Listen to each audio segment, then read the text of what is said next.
Good afternoon, everybody, and welcome to this webinar from Robertson Cooper and Good Day at Work. It's just about 12 o'clock now. I think we've got a few of you just still filtering through and logging on, but we're going to start talking through the material. Hopefully there's been no technical issues accessing the webinar today. So thanks very much for joining us. The topic today is how to create sustainable engagement. My name is Matt Davis. I'm a community manager at Good Day at Work, which I think is the network through which most of you have found us today and joined the webinar. And I've got with me Matt Smead from Robertson Cooper, and I'll just let him introduce himself. Thank you. Afternoon, everyone. My name is Matt Smead. I'm a business psychologist with Robertson Cooper. So my job primarily involves working with a range of different organisations in the private and the public sector to look at this area of sustainable engagement and ways that they can achieve this. And just one thing to mention as we're going through, so we've got some slides that we'd like to take you through to explain what we mean by this subject. But if you've got any kind of questions that come up along the way, there's a chat box on the right-hand side. So if you wanted to just type anything that comes to mind as we're going through, we'll do our very best to answer those questions as we go along. Or if not, we'll pick them up at the end. Okay, great, thanks Matt. So we've got about an hour scheduled in. We'll try and get through as many of your questions as possible, as well as working through the slides. So we'll kick off with the agenda for today.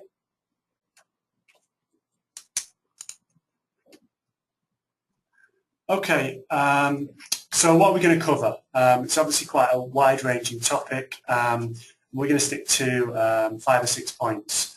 First of all, we're going to go through what is engagement. Some of you, I'm sure, will have had experience with the concept, perhaps even have done some work within your own organisations, but some of you might not have, so I think it's important to define what it is we're actually talking about. And then leading on from that, why do we do it? Why is engagement important? And then point number 3, which I guess is getting to the crux of the subject, is what are the limitations of engagement, and particularly with this concept that we've termed narrow engagement. So what can it do for you, and what doesn't it do in an organisational context? And then we're going to move through answering some of those questions to moving to a more sustainable engagement approach, what that involves and how you can think about starting to embed that and looking at some initiatives that you might want to look at yourselves. And then we're just going to finish off, round up any questions that we haven't covered as we go through, and also I've put point number 6, some freebies there, just some details about things that we're going to follow up with after this webinar and send through to you. So we'll get started with the first slide, which is what do we mean by engagement, by employee engagement.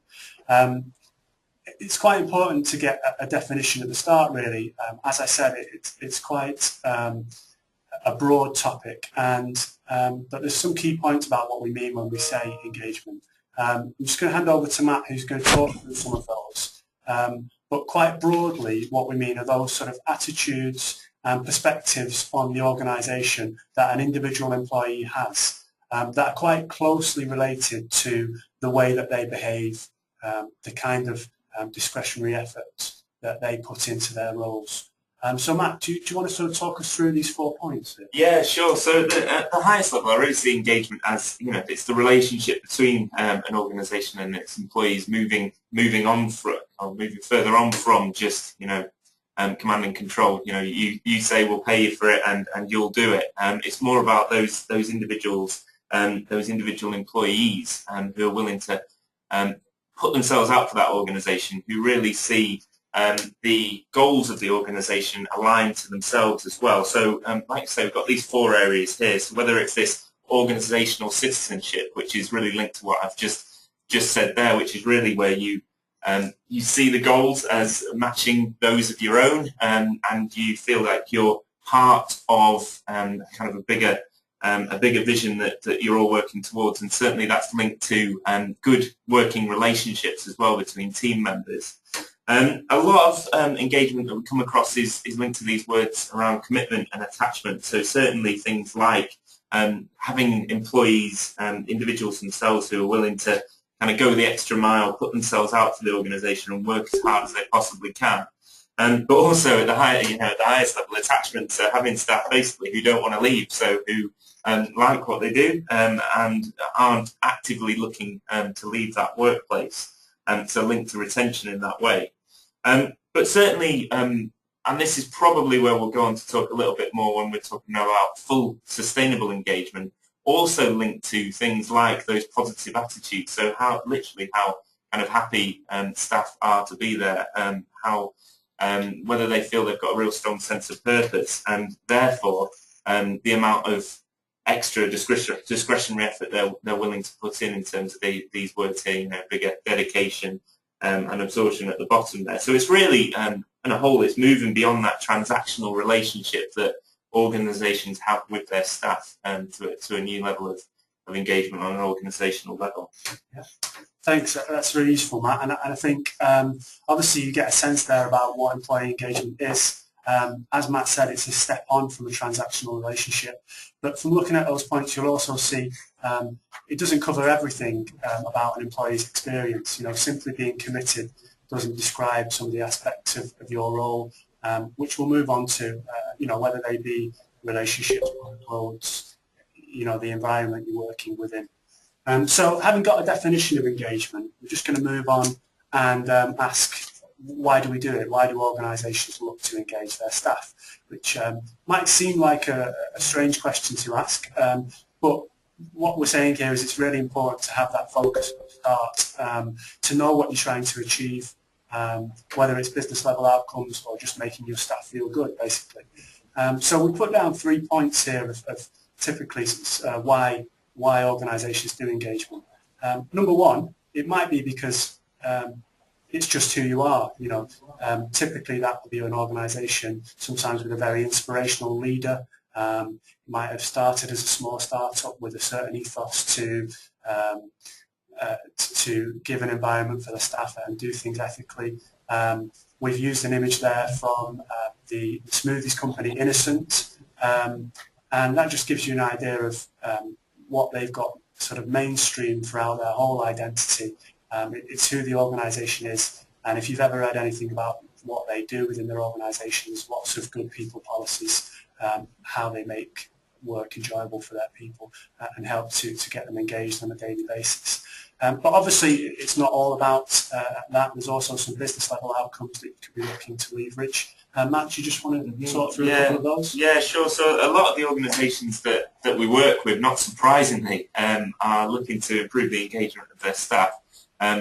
Maybe not first and foremost, but certainly with the goal of having a real kind of impact on the business level outcomes that they're looking for. And as we're going through the slides, we'll show the importance of that. So it is important to link to these business level outcomes to make sure that everything that you're doing around the area of employee engagement is measurable.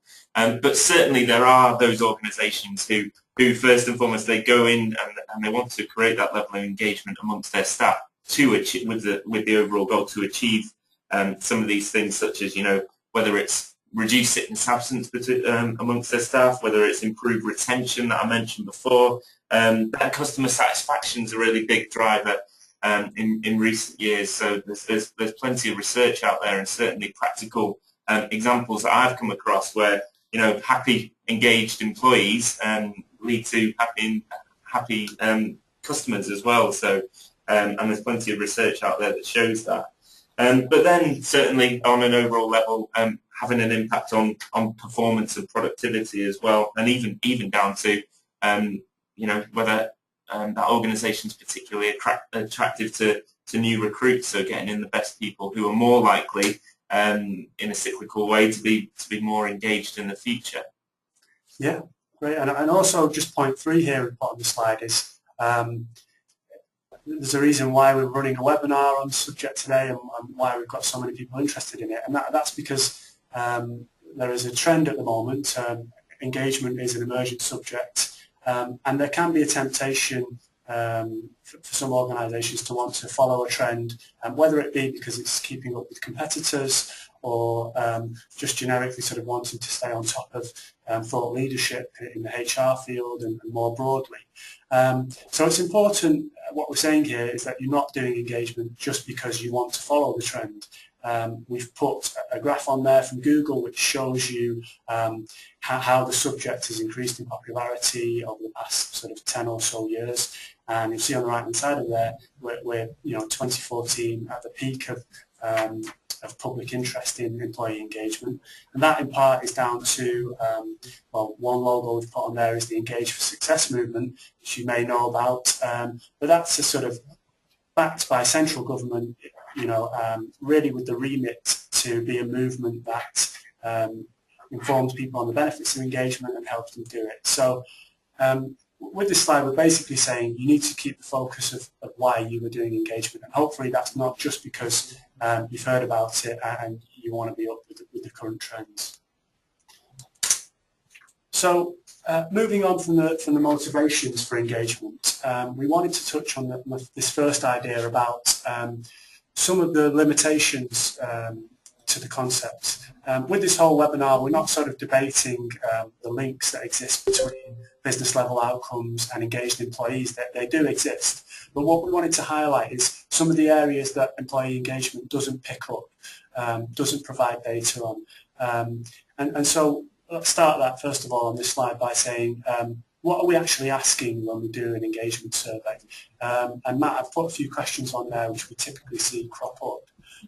Do you want to just say a bit about the focus of those and perhaps some of what they're sort of lacking? Mm-hmm. Yeah, sure. So, yeah, these, as you mentioned, these are kind of the typical engagement questions that you see across a lot of different engagement surveys, and certainly, to be perfectly honest, we would look to include them within our measure of engagement as well, although we would go further than that, which we'll look at in a second. But these factors, the way that I see it is they very much focus on the aspects that are important to an organisation, the organisation themselves. So they're related to the behaviour of their employees, and similar to when we were looking at the definition of engagement before, it's certainly about, what does the organisation want from its employees? At the highest level, they would like enthusiastic employees. They would like people who are willing to put themselves out, work hard, get things done, and certainly committed to that organisation as well. Again, to the extent where they're not actively looking to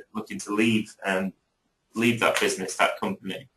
But the problem is, as Matt mentions there are limitations to this approach of just focusing narrowly on what's important for the organisation, and that's really, as we've got at the bottom of this slide here. So, firstly, what's in it for the individual? So, an individual may be enthusiastic about the job. They may work hard to a certain extent. They may be quite committed, but are they particularly happy about what they're doing? Do they really link it to their own personal sense of purpose as well, which is what we'd like to go on to talk about.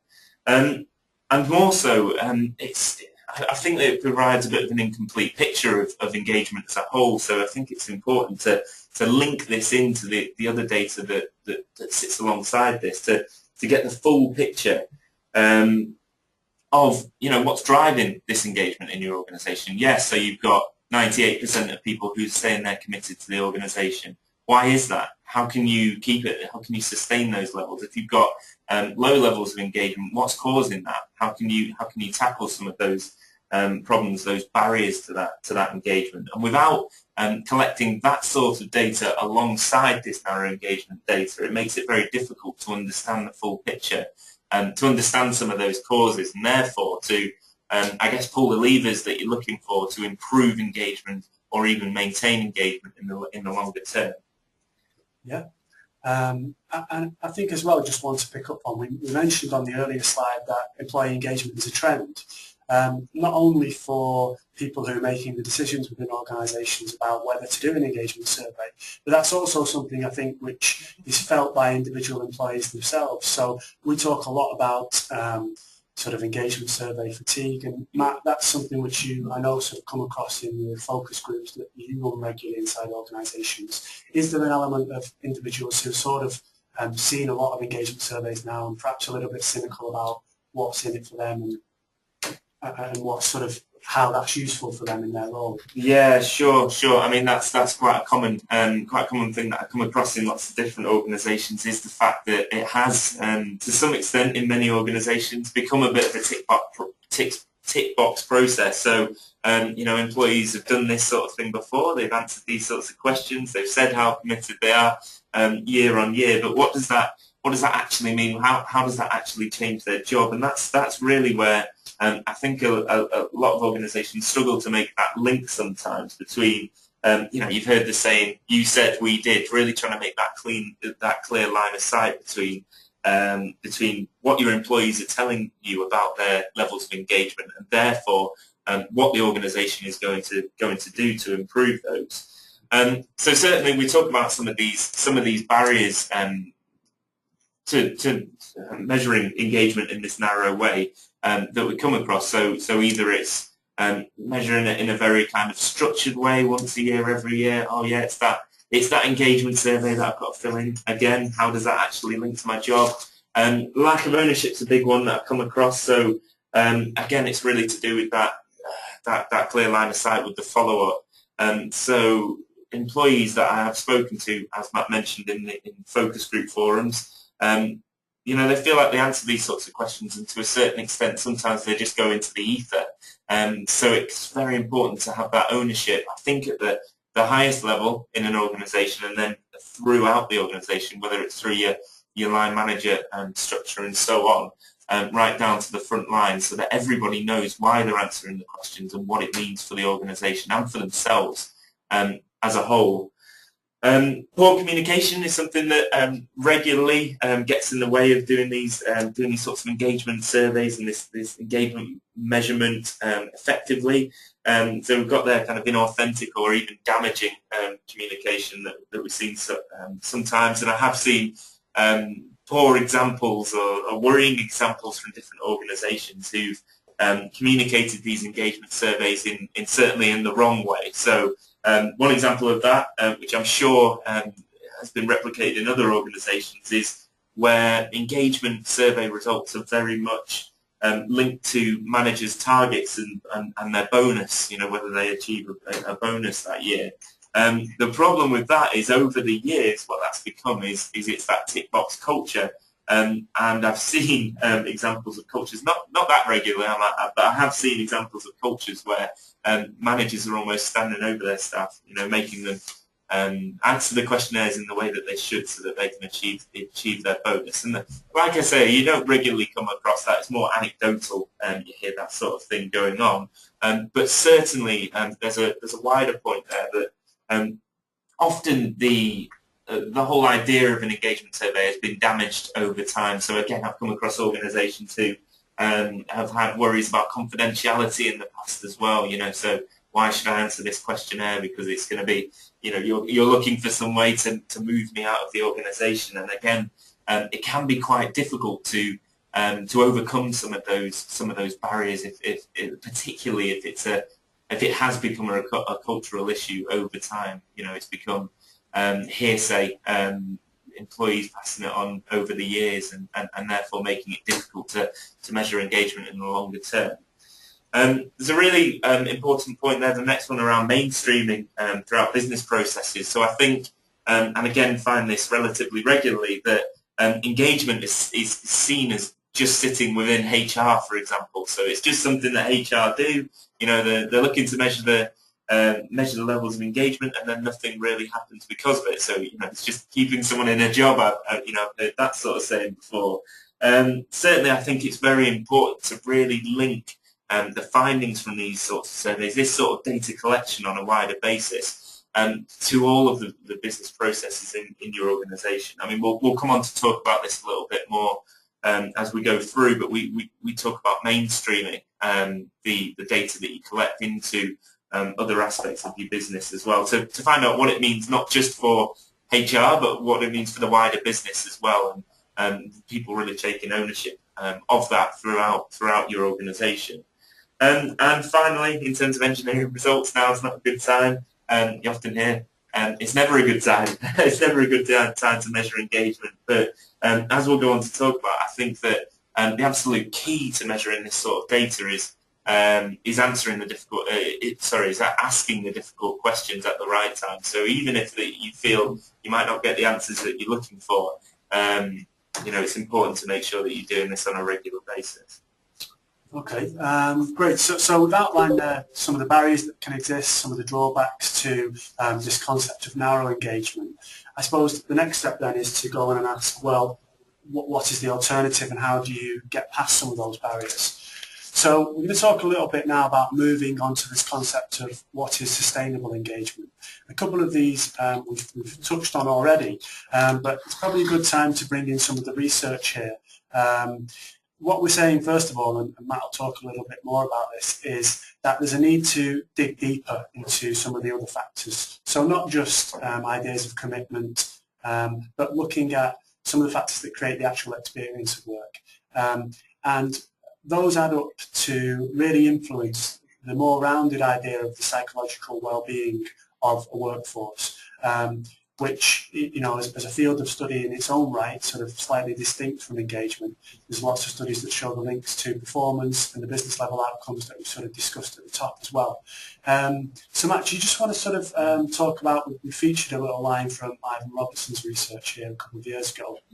Do you just want to explain what that sort of shows? Yeah, sure. So as Matt was mentioning there, moving on from that narrow view of engagement being just about commitment, when we're talking about sustainable or this idea of full engagement, what we'd really be looking to do there is add this concept of positive psychological well-being that staff have as well.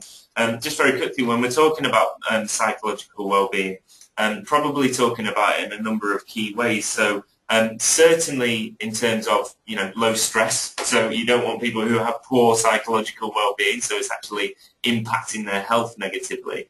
But it's also about, as I mentioned before, the positive emotions that people feel. So literally how inspired, excited, determined, enthusiastic they are when they come to work, how happy and content they are to be there.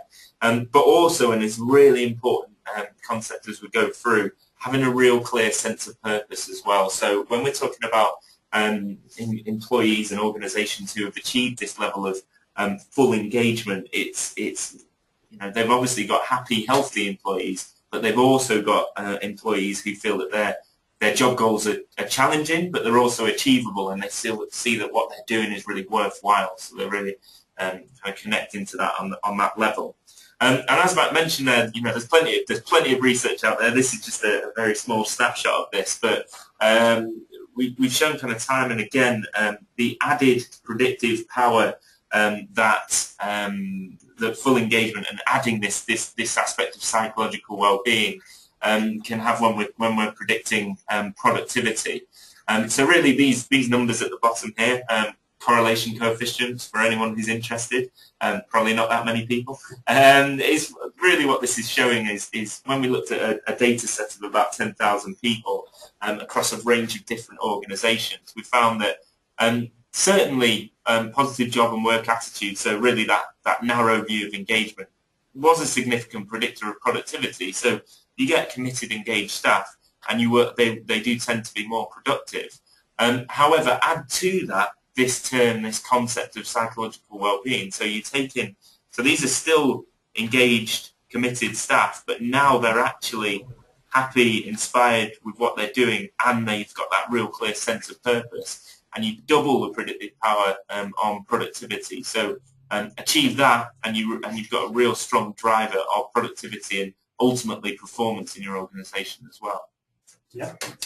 Okay, that's a really useful overview of some of the research that's out there. But I guess the next step is, if we're sort of convinced by the case that exists that we need to add psychological well-being into the equation in some way, the next step is to ask, well, how do we do that?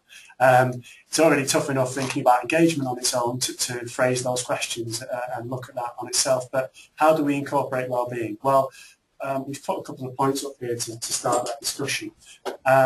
Matt, you've already mentioned this idea of asking the tough questions. When I was putting these slides together, I included this little photo here of, this is a scene from our office. We would take that mug and a bowl of popcorn. And often when we talk about well-being, a lot of people think it's about little employee perks, free food in the canteen, you know, the little soft extras that come along with your role to make you feel good. And we don't discount them, but what we're saying is to really drill down to what creates a, you know, overall experience of your role in the workplace. It's a little, you know, it's a few levels beyond that. And some of those questions, by their very nature, have a sort of negative focus. So we tend to ask, what are people troubled by?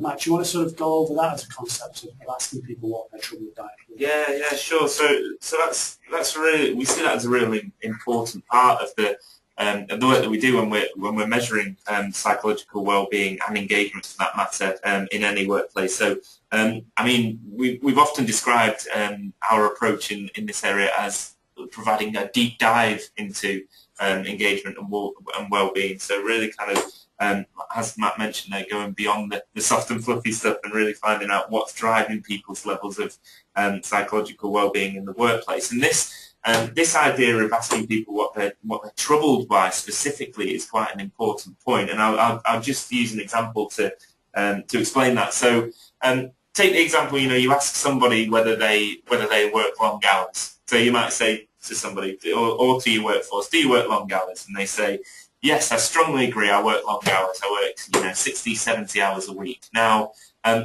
that's fine, but whether or not that's actually impacting negatively on their well-being is still up for question there. So you might have someone who says, yeah, I work 60 or 70 hours a week. I certainly agree with that fact. But you know what? I love it. You know, I love my job. I'm very motivated by what I do. And if you could give me more hours in the day, I'd work even more hours. So it's not, in that example, it's not really having a negative impact on their well-being as such. What we do by using the words such as "I am troubled that," once you frame it in that way, so I am troubled that I work long hours. If somebody's agreeing to that, no matter how many hours they're working, it's having a negative impact on their psychological well-being. So you might come across the individual who works 41 hours a week, but that extra 1 hour means that they struggle to pick their children up from school one day that week, and therefore it's having a real negative impact on their psychological well-being and ultimately their engagement as well. So as we say there, by really kind of asking those tough questions, by asking people not only whether things are present or not present or absent in the organisation, it's about saying, do these things really trouble you on an individual basis, on an individual level? So Matt, so we covered why it's important to ask those tough questions, but do we want to cover here just exactly what should those questions be on? Because obviously in the workplace there's thousands of different issues we could perhaps pick up on. But we said here focus on the 6 essentials. That's one of Robert Cooper's models, which the audience might know. But do you just want to sort of talk through, we've got a model here about what those factors are and sort of the flow through of those factors at the bottom level and how they go and impact physical health, psychological health, and then up here, you know, the sort of third stage of this diagram we've put on the slide here, you see you're getting up to the levels of what we perhaps have been terming narrow engagement here. So do you just want to talk about those 6 essentials that sit behind that? Yeah, sure. So those our 6 essential models for anyone who's not come across that before, and we see these as the 6 main areas in which people can feel pressure in the workplace. So to be perfectly honest, these are the 6 key barriers or enablers to people's well-being in any given workplace. So anything through resources and communication, so how informed and equipped people feel, through to control. So what we mean by that is how much control and autonomy someone has over their roles, whether they can see a project, for example, and see their job from beginning to end. Balanced workload includes sheer volume of work that a person feels, but also whether they feel they can maintain a good work-life balance. Job security and change, obviously, a significant source of pressure for many organisations, particularly over the last few years. Work relationships, whether that's with colleagues and peers or whether that's with managers as well, so manager and employee relationships in an organisation. And also job conditions, and that almost covers everything else. So everything from the physical working environment that people are working in right through to whether they feel they are paid fairly and equitably given when compared to people doing a similar job to them.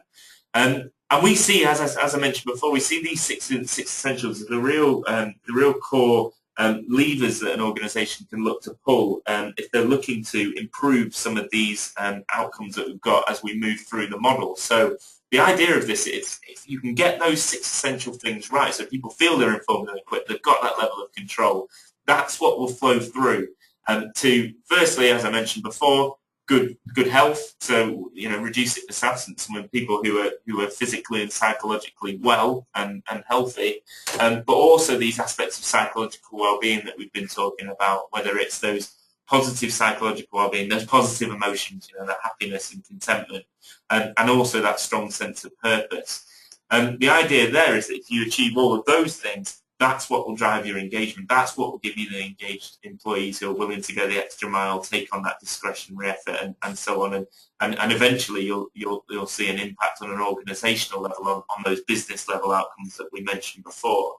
So certainly, it's about, like I say, it's about moving beyond the soft and fluffy view of psychological well-being, and really saying it's about these 6 fundamental aspects of people's jobs that are likely to have an impact on their well-being, and getting those right at the very basic level so that you can flow it through to the outcomes that you're looking for, either on an individual or, to be perfectly honest, on a business, on an organisational level as well. Yeah. Okay. So just moving on then, if those are the 6 essentials, the next slide we've already covered quite a bit, just about well, how do you then go about measuring those 6 essentials, those different areas that affect psychological well-being, and then engagement as well. Matt's already talked about asking this concept of what troubles you at work. So I've put in there 4 example questions from our assets survey that we go and deliver in various different organisations.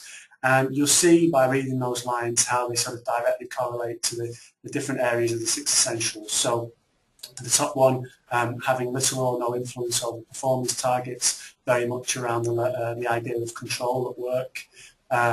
Feeling isolated, again, sort of work relationships, what social support have you got?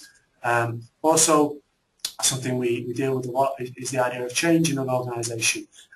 Certainly when we go back to the idea of engagement, you might have a fantastic workforce who are all really committed, putting in the hours and doing really well, but what happens in the organisation when something changes, whether that be someone's role, the sort of markets that the organisation's in, even if it's about cuts, how is that affecting engagement at the end of the day? So Matt, also, you just touched on this as well. We do ask those questions about that link to psychological well-being, but we also add in some of the more traditional engagement questions as well, don't we, Steve? Yeah, I think it's important still to include some of those traditional measures of narrow engagement, as we've termed it today, alongside measuring those 6 essentials and psychological well-being as well. So we include those, so really we can complete the model so that we can see in a measurable way if those 6 essentials are having an impact on the things that we'd like them to. So whether that is the narrow engagement factors, but also linking to other HR metrics as well, business metrics as well, that you'd like to make the link to. Okay, so reporting on these surveys, these questions that we asked, I'm just going to show you a very brief look at what the sort of reporting looks like that you would get typically from an asset wellbeing survey. We've put engagement up here as a category first. As Matt said, we do ask questions directly relating to that narrow idea of engagement. So Matt, do you just want to sort of talk through, again, we're moving back to some stats here, but what these sort of STEM scales show and what they actually mean in practical terms? Yeah, sure. So when we are reporting results from a survey or a measure back to the organisation, we do it in a couple of really key ways. So firstly, it's about presenting the raw data back to those organisations, for example. So just presenting that data back, your top 5, bottom 5 areas in an organisation in terms of engagement and well-being, but also we find it very important to be able to add some context to the results as well. So this STEM scale here is really just a statistical way of comparing your results to other similar organisations in the UK and wider, to be perfectly honest. So this is a 1 to 10 scale where any kind of score in the range of 5 or 6 on that STEM scale, we would say is typical of what we would see in our norm comparison group. So if you're comparing yourself, for example, to our general working population norm group, and you were scoring a 5 or a 6, that's what we would deem as a typical result there. And we've got a number of different norm comparison groups which allow different organisations to ensure that they're comparing to other organisations who are similar to themselves. And what you're really looking for is obviously to avoid the left-hand side here, so to avoid the STEMs 1, 2 and 3 where you're getting significantly lower levels of engagement than we would typically find. And what you're looking for is to drive up towards those STEMs 8, 9 and 10, which are really significantly better levels of employee engagement than we would typically see in the wider population. Yeah. So obviously we're showing the engagement scores there, and this really, I suppose, illustrates the original point about what narrow engagement is. You see on the STEM scales there that this particular example, the STEM score for whether employees are prepared to work hard for the organisation is a score of around 2. Mm-hmm. But I guess as an organisation looking at that data, what's the next step with that? As we were saying, you need to drill down into, well, what's creating that viewpoint, why have you had that feedback? And if we just move on to the next image that we pulled from our asset software, this is looking at the psychological well-being factors, the 6 essentials that we talked about. We pulled out one group here, which is resources and communication. Matt, do you just want to give a little bit of background about this category, and again, just, I suppose, reiterate how that differs from the engagement scores? Yeah, sure. So this is an example of scores from within one of our 6 essentials areas. So taking resources and communication here. So the items, the questions included in here are all about whether people feel they're informed enough to do their job, whether they feel they get the right feedback on their performance, they've got the right levels of training and so on. And these are the questions that we were mentioning before are preceded by those words, I am troubled at. So if you were scoring now a red score on this STEM scale here, you'd be seeing your employees are significantly more troubled by these factors than we would typically see in other organisations. And what that means is perhaps these individual areas have become a real barrier for their well-being rather than enabling them. And that's what we would be really looking for, and that's what we do on an organisational basis, is to drill down quite deeply into the results, interrogate the findings, and to find out what are the root causes of certain issues within an organisation, whether it's low levels of engagement or poor levels of health, and to find out what the drivers of those are. We've got a number of different, as Matt mentioned, this screenshot here is taken straight from our expert reporting software, online reporting software, that allows organisations themselves to interrogate the data, to go down into each of the different areas and to see what some of the causes are. It also allows them to run other sorts of reports, whether it's filter reports, so if you want to have a look at a specific part of your organisation, whether it's a specific group of staff, a specific department within the organisation, and also it has the ability to provide comparisons based on the data as well. So if you've got 5 business units, for example, how do they compare against one another? And therefore, how can you look for hotspots in your organisation? But also, how can you look, and I think this is really important, for real areas of positive behaviour that are out there already, and share that learning across your business. And we work very hard with organisations at an early stage when we're measuring this sort of data to ensure that we're including the right number and the correct demographics that organisations are looking for. And by demographics, I mean those things that typically precede a questionnaire such as this, whether it's about personal factors, so about gender, ethnicity and so on, or whether it's about those where people sit in the organisation, their department or their grade, for example. And we work very hard at that early stage with different organisations to ensure that they're getting those things right, because what we really want to produce from these results and from this measure is results that are useful, not just interesting. So some of this stuff might be interesting. You might get the result that males are significantly more troubled by certain factors than females in your organisation. But whilst that might be interesting, what exactly does that mean on a practical level? You know, is that particularly useful information? And perhaps it is, if that's an area that you've been looking at for a while. But if not, what you'd really be looking to do here is focus on those aspects of your business that you feel you can have the biggest impact. It's almost having an eye on what you think some of the outcomes might be at that launch stage, so before you actually start to collect some of this data. So I just wanted to pick up on one point you made there, Matt. When you talk about it's important to look for positive areas of behaviour as well within the organisation, I just want to pick out, we've had a question from Gordon here asked about, and I think it directly relates to that point, is how do we counter the argument that asking people what troubles them is too much of a negative approach? Obviously we see the items on the screen there, they're all about a lack of something in the job. Is there a usual argument we would make in terms of selling in this approach to perhaps the senior type of leadership that would ultimately be signing off more of a deep dive into the issues inside the organisation? Yeah, it's an interesting point. I mean, it's something that we do come across, asking these sorts of negatively phrased questions preceded by these words, I am troubled that.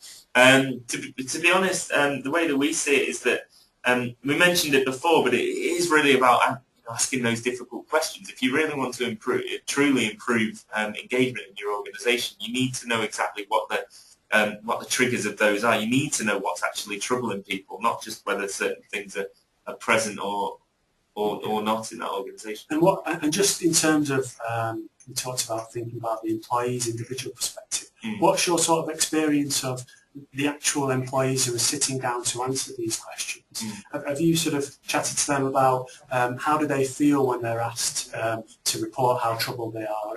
Is there an issue there that they're too willing to say they have problems, or do they sort of respect the honesty of what you're trying to do in asking them? Yeah, I think that the general feeling is that employees find it quite refreshing to be asked these sorts of questions, not to be just be seen as ticking that box of yes, I'm committed, no, I'm not committed, yes, I'm going to leave, no, I'm not going to leave.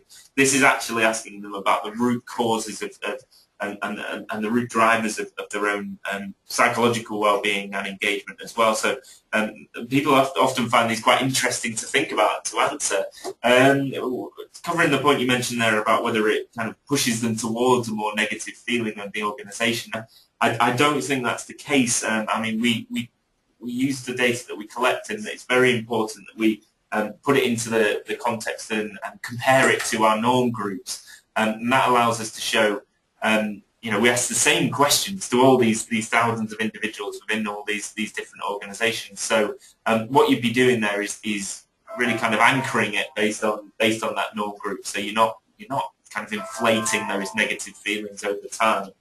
And like I say, I think that it's really just about creating that real useful data rather than something that's interesting or something that you can say, yeah, we've achieved that engagement level this year. Okay, great. So we've looked at some of the reporting, how you find out about those 6 essential factors. Now we're just going to move on to what's the next stage. So you've got this information, and some of it hopefully is more useful than the narrow engagement questions that you might have been asking. But how do you actually lead on from that and make a difference inside the organisation? Matt, you mentioned briefly about sort of identifying those barriers and enablers of well-being from the data, but then do you just want to speak a little bit about how you round out that view?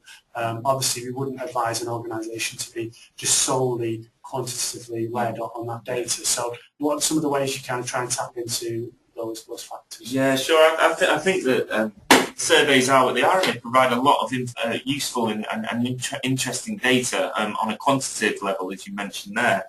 So certainly the data is useful, and it's easier to measure over time. But we would typically supplement that sort of data with this kind of focus or solution group approach. So really adding that, adding that personal touch to some of the findings as well, going and actually talking to those employees themselves. It helps them to do it on a third-party basis, so that they can maintain that confidentiality as you're going through as well, so that they feel it's a confidential space that they can discuss the results that have come out perhaps in their department or their business unit, for example, in a bit more detail and talk about on a qualitative level, what might be causing those? So what are their individual issues that might be driving some of the poorer findings in the 6 essentials, but also, and this is really important, we would very much look to be speaking to staff who came out from a survey such as this as very positive as well. So some of the best learning that we get in different organisations comes from talking to those positive individuals and finding out what it is exactly in their job that's bringing them that positive feeling, and therefore how that learning can be spread across the organisation as well. And just very quickly, we call it kind of focused solution groups here. That's quite an important point because the groups that we run, although they sometimes become this, what we try and avoid is just a moaning session. So what we're not looking for is to go into an organisation and let people moan at us. Certainly it's not good for my well-being if it becomes that. But what we'd be looking to is really to orientate people to say, right, yeah, you've raised some of the issues that might be causing some barriers to your well-being, but what are some of the practical, realistic solutions that you'd like to see the organisation put in place as well? And I think it's a really useful way of doing it by tagging it to this structure around the 6 essentials, because it allows people to think about quite specific solutions to some of the issues rather than just blue sky thinking, what would improve my job? You know, it really kind of orientates them to think, right, how would I bring more control into my role? How would I improve those working relationships with my peers and with my manager as well? Yeah, so there is about rounding out the kind of information that you have, your knowledge of those factors within your workplace. We're just going to move on quickly now. We're nearly at the end of the slides. We're just going to draw together some of the themes. And it's perhaps another presentation in itself about the effective use of this data once you have it. But just to pick up some points as we move towards the end of the presentation, Matt, I've put down sort of 5 key areas there. I've just mentioned training and development is obviously a clear focus of how you can use that data. But there's some other factors that you need to consider, aren't there, really, that are perhaps less formal than the training and development agenda that you're going to set? Yeah, definitely. I mean, we've got 5 up there. There's probably a few more, but those 5 that we were touching on today. I mean, line manager relationships are absolutely critical when we're talking about mainstreaming this sort of information, this sort of approach throughout an organisation. So our approach and our recommendation around this area, for example, would be to get the data itself in the hands of line managers as quickly as possible, to communicate that data out quite quickly, and to ensure that they're passing those messages onto employees on the front line as well, and ensuring that those line manager relationships are supported in nature as well is important. Visible behaviours and role models, really important, I think.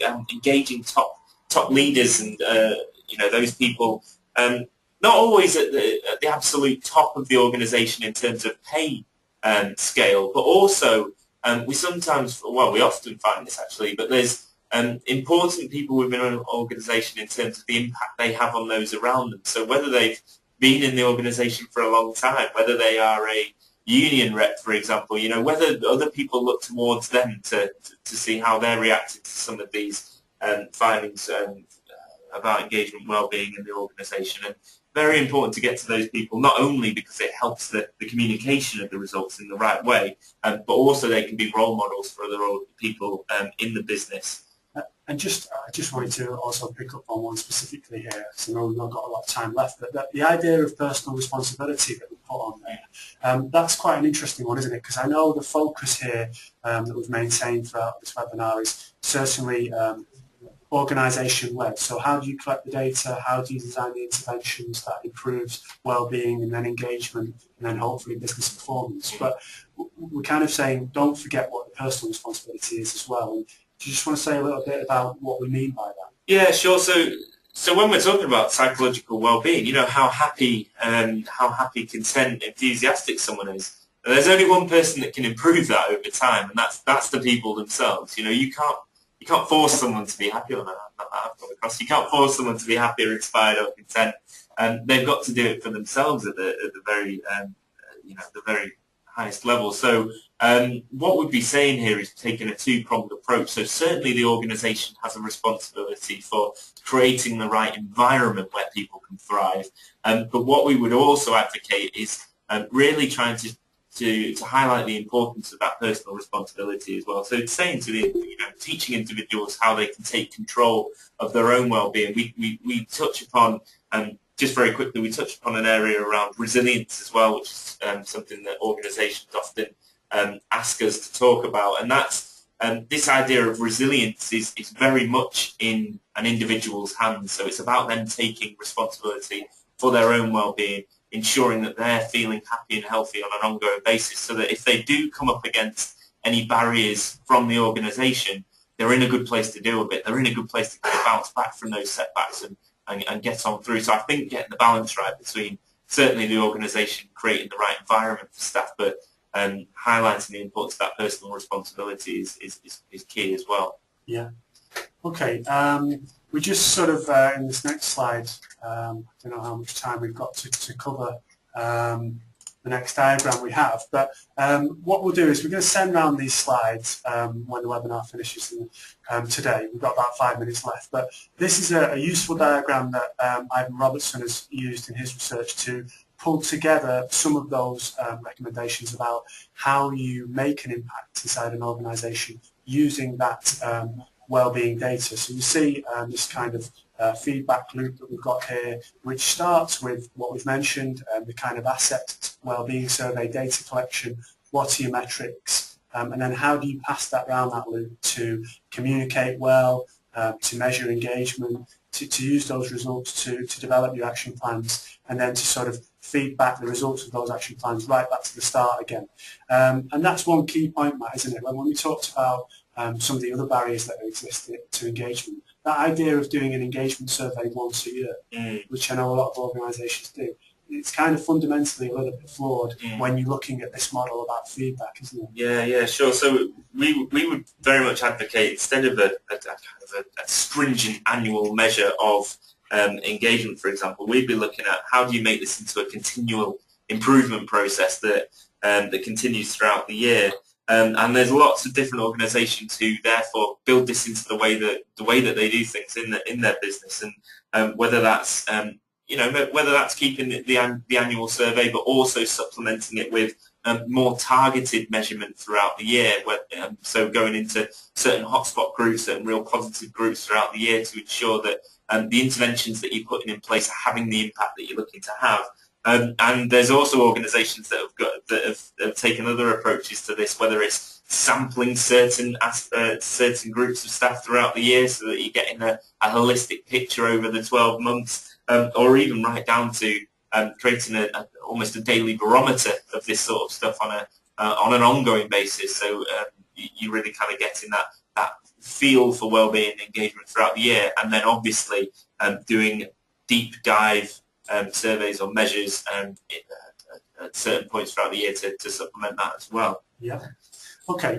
So sort of drawing to the end here, but we thought it'd be useful to pick up two sort of real-world examples of a more rounded sustainable engagement approach.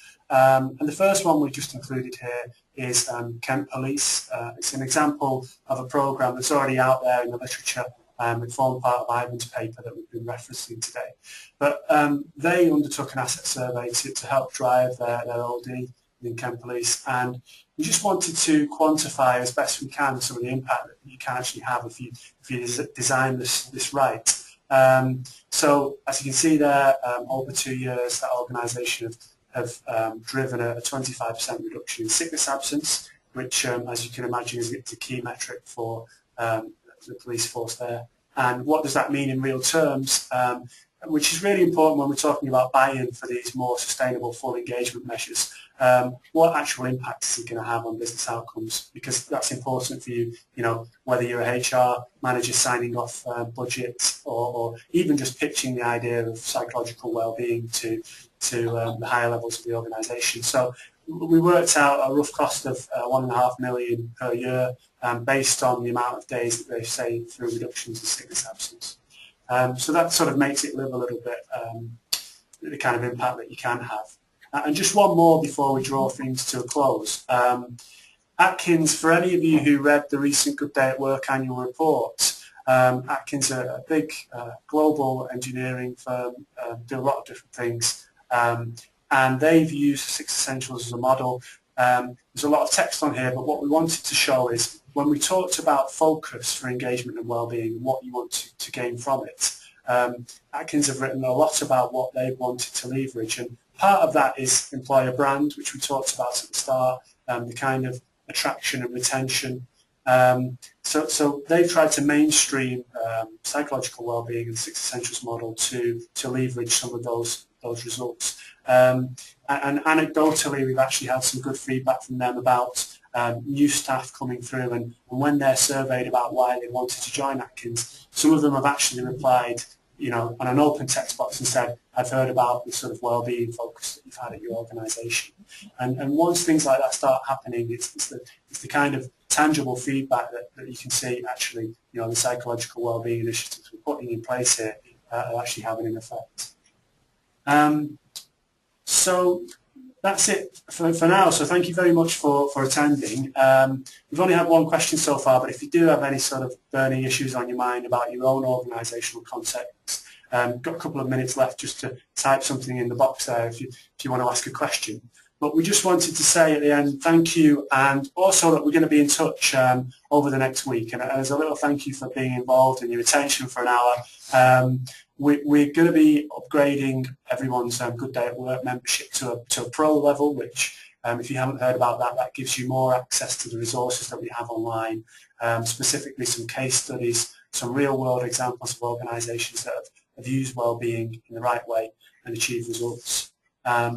And also, we wanted to offer as well, if you're thinking about doing work yourselves and you're interested in doing a wellbeing survey and using our asset product, we're actually offering you 10% off the license for that product, so you can use it within your own organisation and do some of the things that we've talked about today, and sort of deeper dive into those factors. So yeah, thank you very much. As I say, we will be in touch. We'll send these slides around. And if you haven't sort of asked a question today, but you do want to speak to us, our email addresses will be coming through to you, so do feel free to get in touch. Thanks very much.